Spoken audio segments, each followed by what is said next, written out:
Hi, my name's Jason. Today I'm going to be running you through a 1.7 kilo, 70% hydration pizza dough recipe. I like to pretend I'm in some sort of bakery, even though this is, as you can see, my own kitchen. Um, in so much that I use scales as opposed to cups, because for measuring things, it is far, far more accurate to use weight as opposed to cups, because all cups are different sizes and weight is weight at the end of the day. So if I go to my overhead, you can see on my worktop I have a variety of bits and pieces, namely flour, oil, salt, yeast. In the red tub I've got 600 grams of Poolish. Now I made this yesterday evening, in fact. So this Poolish on the desktop, on the worktop, is very, very simple to make. It's basically comprising 300 grams of flour, 300 grams of water, 5 grams of yeast, and I do tend to put 5 grams of honey in just to give the yeast a bit of a kickstart to get the Poolish going. I leave that out on the worktop for about an hour or so, and then it's straight into the fridge overnight until the following evening, which is what we're doing now, to start the process of making dough. I've also got, as you can see here, a jug of iced water, primarily because the game changer for me was picking up a spiral mixer. Now, with the spiral mixer, the way that the spiral induces the kneading action into the dough generates a lot of friction. Friction equals heat. And the last thing we want is for the dough to increase above 25 degrees, where uh, things start going south in terms of the gluten matrix that is developing within the dough. So going back to my overhead again, I prefer to use rock salt. There's no chemicals they put into the salt. Normal table salt has stuff there to stop it from sticking together. This is purely just rock crystals. I blend this in my coffee grinder because you can't put rock salt into dough. It simply won't dissolve in time. I have two sets of scales, one which I use for measuring out the flour, and I use a smaller jeweler's scales, which is a more precision for measuring out the weights of yeast. I've also got a thermometer, which is crucial. Can't get that in the camera shot. There we go. It's already 19.2 degrees in my kitchen at the moment. It's essential you know the temperature of where you're working and the temperature of the dough. Without knowing the temperature, you have no idea how long it's going to take to prove. So typically what I see people doing when they're talking about this in various forums, either on YouTube or Facebook or wherever else, people say, I'll leave it rise for a couple of hours in a warm area. Well, what's a warm area? So knowing the temperature is crucial. So without further ado, let's get cracking on the recipe this evening. So I'll be making, as I said, a 1.7 kilo batch. So I'm using 600 grams of Poolish. I'll be using 400 grams of water, 700 grams of flour, 30 grams of salt, 10 grams of olive oil, 1.7 grams of active dry yeast. That basically constitutes together, giving me a 70% overall hydration, which is going to end up with a dough that is very soft. There's a lot of water content, so it's going to end with a soft dough at the end of it, and the crumb when the pizza is baked will end up the the crust will be nice and airy, very crispy, very soft. Okay, so let's get this show on the road. So the first thing I want to do is get rid of some of these bits and pieces. And first thing I need to do is get rid of the blender so I can measure up my 30 grams of salt. Let's just get this going straight away. So slightly over on the salt, one any more than a gram over. Okay, so that's close enough. Okay, so we've got 30 grams of salt. Okay, and I'm going to blitz that in my electric coffee grinder. As I said, I wouldn't use table salt primarily because of the additives that the manufacturers use in the salt to stop the salt from clumping together.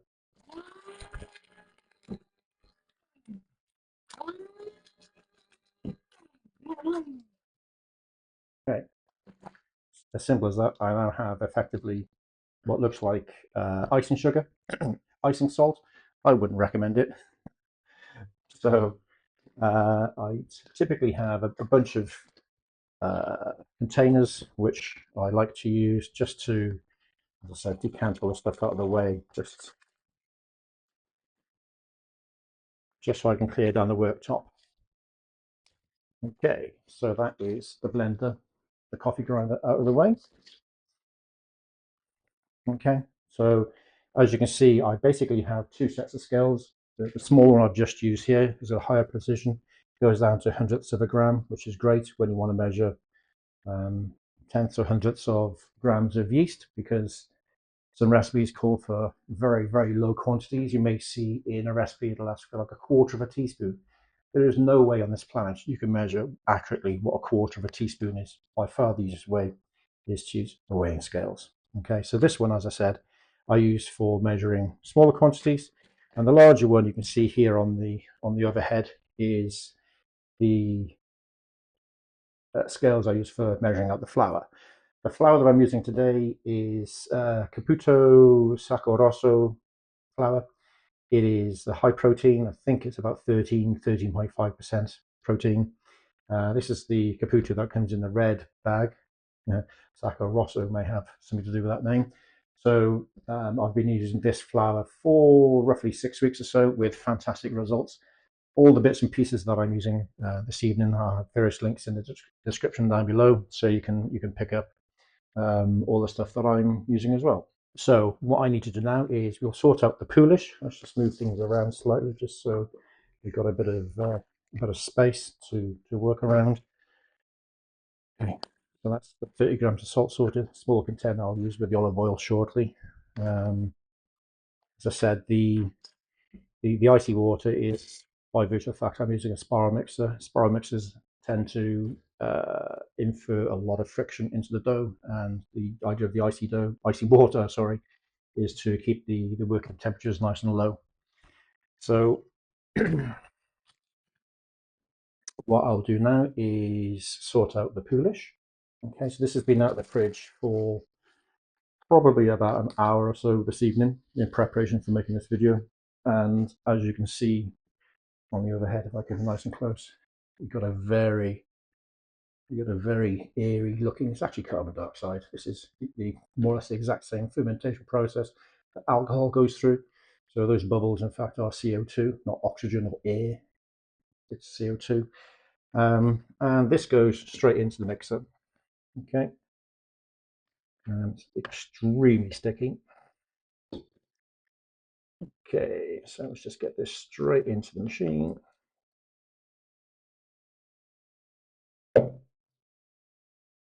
Okay, so you can see how it's like a fair bit, so scrape this down. I use a silicone rubber spatula primarily because it seems to give me better results where the dough doesn't stick very well to it, which is ultimately what we're after, because we're trying to get the Poolish into the mixer as much as possible. So that's quite a decent scrape. I could spend a little bit more time on this, just running around. As you can see there, you get these like little bits off. That looks, to all intents and purposes, a bit like snot. Okay, so that's good enough. Okay, let's just pop that to one side. Okay, with regards to the water, this particular recipe calls for 400 grams. Okay, because I'm using a spiral, excuse me, I'm going to actually put 350 grams of this icy water into this container. And for those guys in America where you're looking at using cups, as I said, use metric grams, weigh everything, don't rely on cups.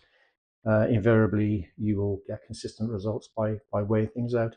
It's worth remembering that 1 gram of water is 1 milliliter. So if the recipe asks for 400 mils, it's simply 400 grams. It is that straightforward to work out the calculations. So I'm going to drop into this other container 350 grams. Okay, if any ice goes in, that's absolutely fine. Oh, 352. That's quite a decent guess. Okay, that'll go straight into the mixer. Okay, if I actually go to my mixer cam, you can see the display on the side of the mixer now is showing 18.8 grams at the moment. Okay, if I bring the mixer down, okay, so at the moment showing 18.8. What I need to do now, you can see that temperature coming down because obviously the icy water is in there. There's a temperature sensor in the bottom of the breaker bar, so that temperature will start or continue going downwards. So all I'm doing now, if I go back to my overhead, okay, you can see the Poolish just sort of flopping around in the bottom of the bowl. All the while, that temperature is still dropping down because of the icy water. Okay, so back on the overhead, you can see basically what's happening with the Poolish now is I'm using the mixer just to thin out the Poolish to give me a very watery consistency. Okay, we'll let this run for a few minutes. There's no particular science to this part. It is literally just a case of waiting for the mixer to do its thing. I could probably speed it up a smidge just to impart that Poolish into the water. Before I had this mixer, I do this by hand, and you just get in with your hands and squish the dough through your fingers to break it up into the water, and you end up with a very milky substance. Okay, so as things are now, that's probably, you can see from the other head, you've got like what looks like a very watery paint in there. Okay, when it comes to weighing the flour, typically what I see in other videos with other people that make these videos, they will take their flour, they'll weigh it into another container, put that container into the mixer. We don't need separate containers when you've got digital scales. So here I've got my stock of 4.8 kilos of flour, 4,800 grams. I'll tear that off to 0. Okay, so my particular recipe at the moment is now calling for 700 grams of flour. So then rather weigh it into another container, I simply take 700 out of this. Okay, so I'll literally just, okay, so there's 180, 300, 460, 590,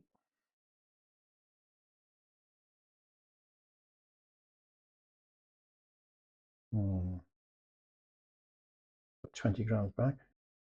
Almost about to put 800 in. That would have been a bit disastrous, wouldn't it? Okay. I do like to be a bit precise. 697, that'll do. Okay, so there is all the flour that this recipe calls for. Okay, and we don't need that. So that again to one side. I'm pretty much done with my scales now.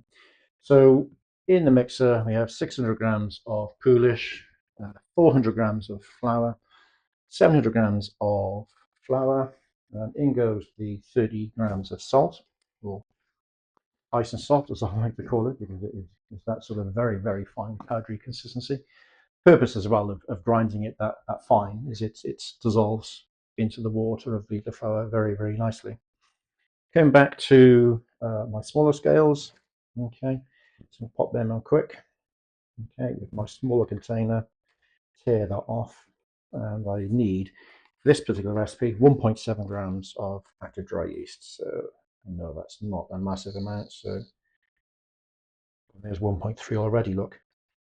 Yeah, and people try to do this with 1/8 and quarter. 1.72. I would argue that is probably close enough. Okay, so there's 1.7 grams of flour, of yeast. That goes straight into the mix as well. We're not going to worry too much about dissolving that because the spiral mixer is a very, very efficient machine at doing this job.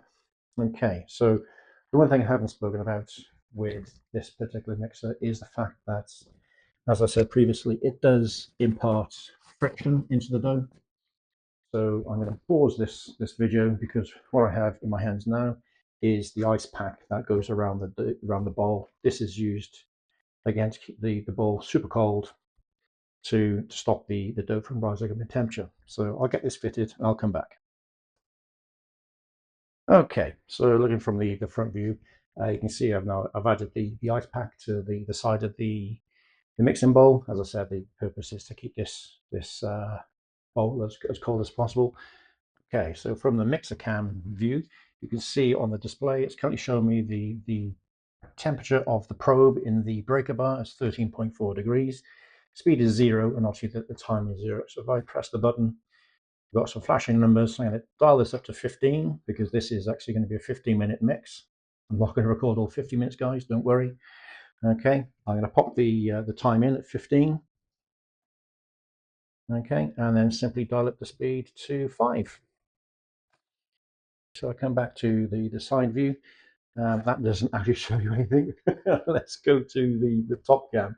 Okay, so I'm not sure how well you can see this, but if you look in this sort of area here, you can see that the dough is starting to mix, and this will take a good few minutes before the dough becomes incorporated completely with the water that's in the mix at the moment. Okay, so while that is doing that, if you remember, this particular recipe calls for 400 grams. Yeah, I only put 350 in. That's because I'm going to use another 50 mils out of the come back with the overhead. So I'm showing 0 on here at the moment. Just going to pop in 50 grams. This time I don't want ice because this particular water is going to be added towards the end of the mixing process. So I'm being super slow here.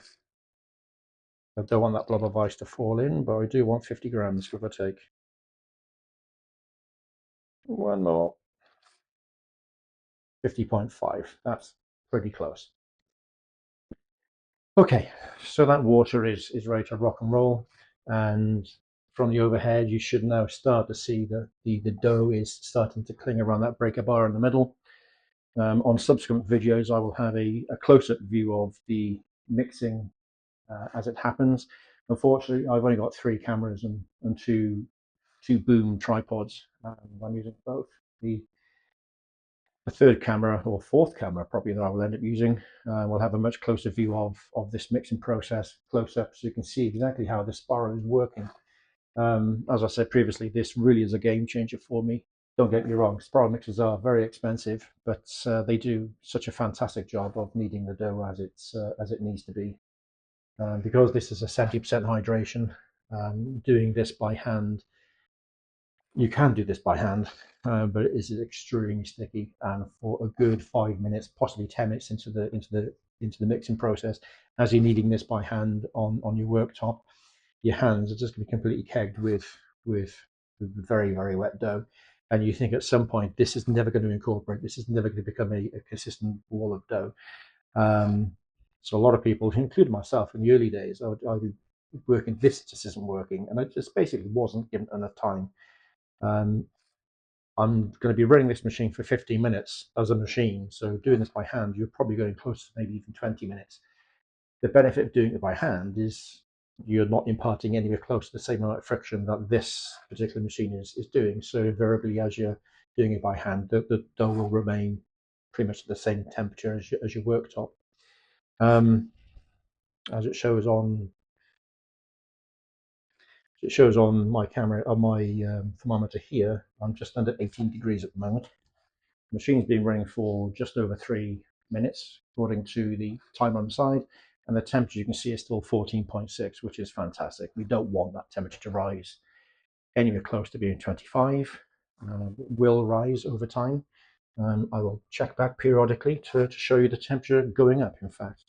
Go back to the overhead quick. You can now see, I can put my finger in this slightly, you can see the dough starting to take the shape of the pumpkin, as it's affectionately called. The appearance of the dough as it's spiraling off the mixer produces this lovely pattern in the top of the dough. It looks very much like the top of a pumpkin. That's precisely the effect we're looking for. Okay, so over 5 minutes have elapsed on the mixing time now, and you can see the temperature risen ever so slightly to just over 15 degrees.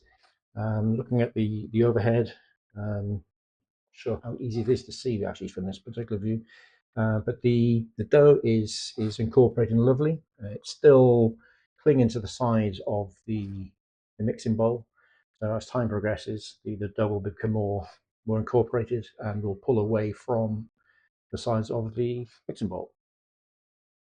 So while I'm waiting for the mixer to do its thing, I'm just going to measure out 10 grams of olive oil, because this will be incorporated much later in the mixing process. But while we're waiting, we might as well carry on.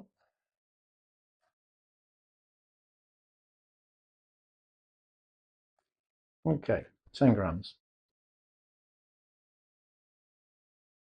So the mix has been going now for close to 11 minutes. You can finally see on the overhead that the dough is now fully incorporated, and it has come away completely from the side of the mixing bowl, and it is pretty much stuck around the breaker bar and also the spiral itself, which is fantastic news. Looking at the side cam, we're up to 17.6 degrees with just under 4 minutes left to run on this mix, which again is great. I've sped it up to speed 6, you'll notice. That previously was showing 5. I've just upped the speed a little bit, just to help the mixing process.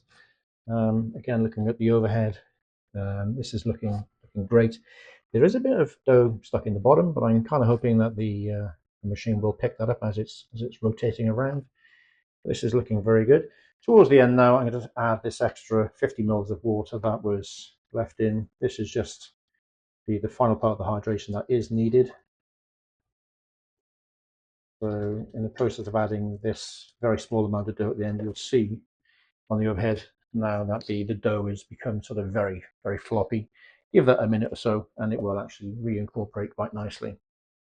So this is just bringing the hydration up to 70%, which is the requisite for this particular recipe.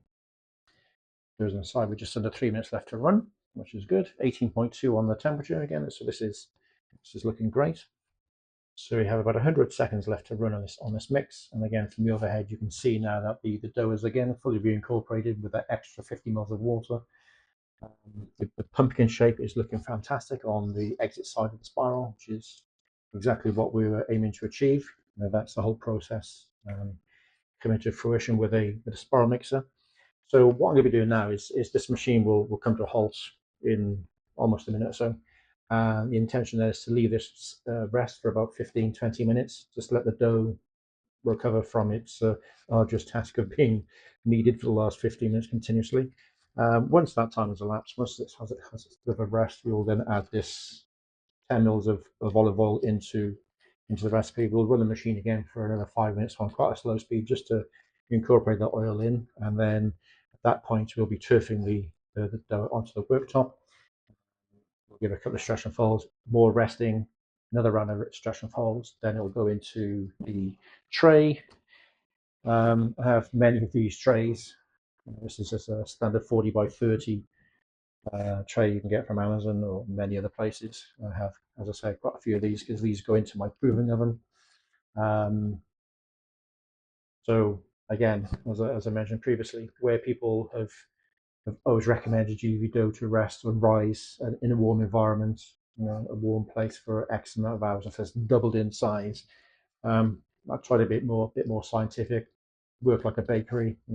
They know the temperature, they know the times. They don't look for a doubling per se. It is purely based on the quantity of dough, the ambient temperature, and where it needs to be in so many hours' time. So I've converted. Okay, so that beeping in the background tells me that the dough has finished kneading, and we're literally at 20 degrees, which is fantastic news. That is really good. So if I pop open the machine, you just see that dough comes off the breaker bar nicely. Okay, so I'll just use one of my dough scrapers just to get the dough to come off. I don't want to touch this with my hands at the moment because I don't have any oil on my hands, and this dough is incredibly sticky. But as I am sort of teasing the dough off the hook, you can see that it is very stretchy, which is very good. If I was to do a window pane test on this, it would be fantastic. Okay, so there we go. That's the bulk of it off. Now, if I grab hold of some of it, you can see just how stretchy it is. Yeah, this is looking great. consistency is very wet. And as I said, I'm just going to leave this dough do its thing now for. I'm going to leave this dough do its thing now for 10, 20 minutes or so, just to rest, give the dough a chance to recover a bit. Come back and we'll add the olive oil.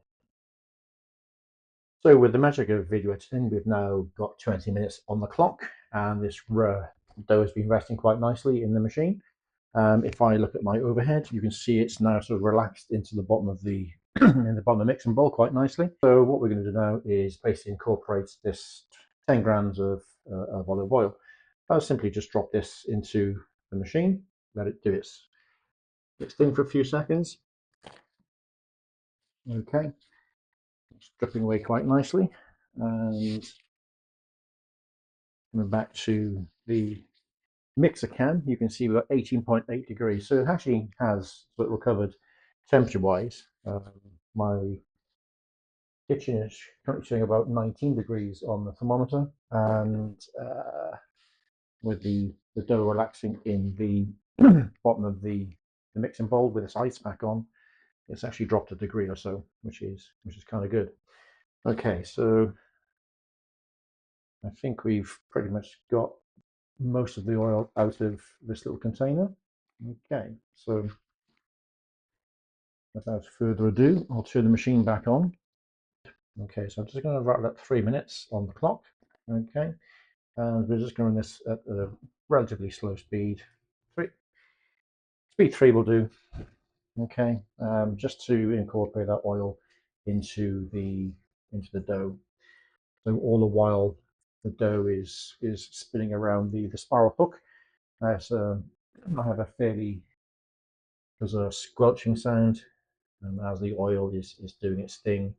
Again, the consistency will break down to begin with because the oil is effectively acting as a lubricant, as you'd expect. And the dough will take a minute or so just to come back to that pumpkin shape, which to all intents and purposes it's actually doing that. So while the machine is doing its thing, we're just going to prep the work area, because what we're going to do next is, once this is finished in the mixer, I'm going to turf the dough onto the worktop, and I'm just going to do a few stretches and folds just to basically check the consistency of the dough, and then it'll go straight back into the tray, where it will then go into my proving oven at 4 degrees for the next 3 days, ready for Saturday evening. Right, so coming up to the end of the oil mixing process now, and you can see from the overhead, I hope, that the dough is actually performing this pumpkin act quite nicely. So I'm going to stop the machine now. Okay, and we'll turf the dough out onto my worktop.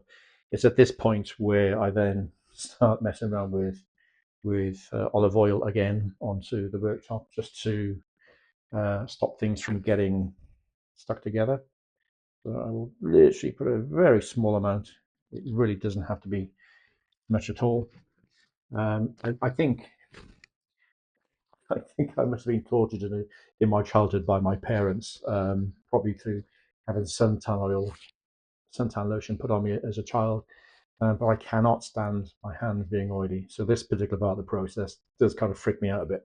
So I tend to do this as quickly as I can. So coming back to the overhead again, so I put a small amount on the worktop using a bit of tissue. I'm just going to literally go to town, just spreading this over the worktop just to give myself a nice oily area for the dough. Okay, I will put a tiny, literally a tiny amount on my hands, which are now nice and oily. At this point, I'll just get to town with getting the dough out of the machine, because my hands are nice and oily. Okay, there we go. So in terms of window pane, I don't know quite how well this is going to come out, but it is super stretchy. Okay, just pop that in the bin a second.